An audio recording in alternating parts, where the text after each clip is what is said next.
In the 1940s, the scientist Louis Richardson started to notice a discrepancy in people's measurements of Great Britain's perimeter. What was happening was dependent on how large each person's ruler was.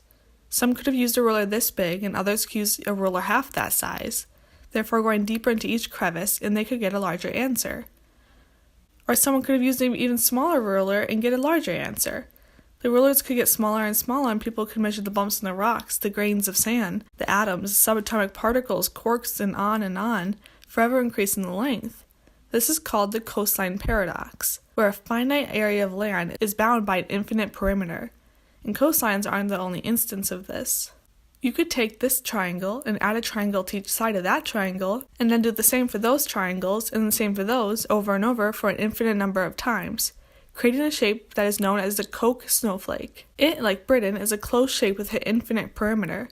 Unlike Britain, it is self-similar, meaning that it will look similar to the original however much you zoom in. These can even be found in nature, for instance, broccoli. If you cut broccoli in half, it looks like a smaller version of the original. You could do this over and over and over, forever getting smaller versions of the original broccoli.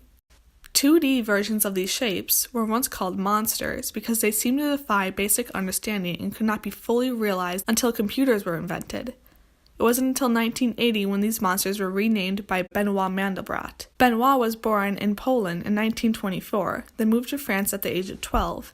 His uncle, a math teacher, decided to take responsibility for his education, but his uncle was a great admirer of Hardy's philosophy of math, which encouraged pure mathematics and not applied math.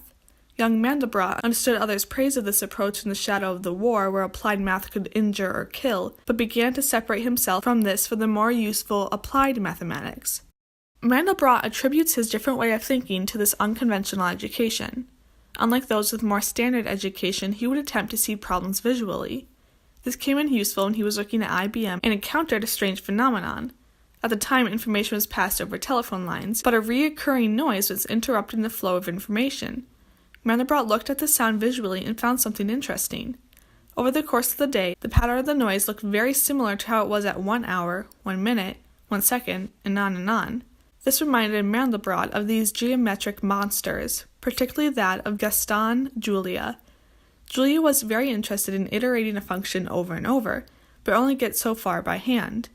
Mandelbrot used a computer at IBM to iterate his equation past anything a human possibly could.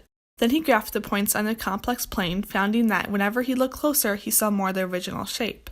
He called these shapes fractals. Like Great Britain's coastline, you could zoom in forever and find more so-called roughness. But Benoit Mandelbrot didn't stop there. For each input in Julia's equation, a different shape was created. He decided to change the variable that was allowed to vary, resulting in one singular shape that he labeled the Mandelbrot set. To get this shape, he took the iterated function of z equals z squared plus c and graphed it. Iterated means that the number you get as the output of the function of z is then put in as z and the equation is redone. In the Mandelbrot set, c is representative of the first number that was put into the equation and is constant. For some numbers, such as -1, the result will always be going back and forth between -1 and 0, or 2 will always result in the number 2. But for some other numbers, such as 0.1, the answers grow exponentially. The Mandelbrot set colors numbers that do not grow exponentially in black. Before any iterations, the Mandelbrot set simply looks like a circle on the complex plane with a radius of 2. Then every number in the circle is put through the equation once. If a number's output falls outside the circle, then that number is no longer black. Then all the numbers who still fall in the black circle are iterated again and are no longer black if their output falls outside the circle. This can be repeated over and over for an infinite number of times. And every time that it is, the edge of this shape gets more complex, more rough, creating smaller, similar versions of itself. Because of this, it has an infinite perimeter surrounding a finite space, just like Great Britain and the Koch Snowflake. That's because it is a fractal. Benoit Mandelbrot is now known as the father of fractals, and rightly so. Other than being an entertaining shape to look at, fractals have many practical applications. In general, they can be used to predict future growth and help to infer previous unrecorded configurations. This has helped us understand the human heart, which is found to be in a fractal pattern, as well as blood vessels, which are a kind of fractal. Because of their predictive uses, fractals could be used to detect cancerous cell formations before anything else can. and biology isn't the only field that benefits in fractal mathematics.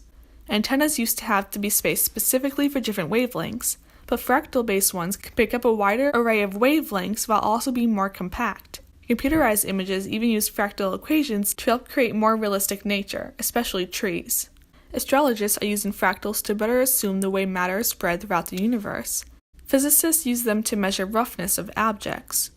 Further, the flow of fluids, pixelization, seismic activity, soil erosion, and an infinite number more can and have benefited from fractal geometry. So as Benoit Mandelbrot said, "Bottomless wonders spring from simple rules which are repeated without end." Thank you very much.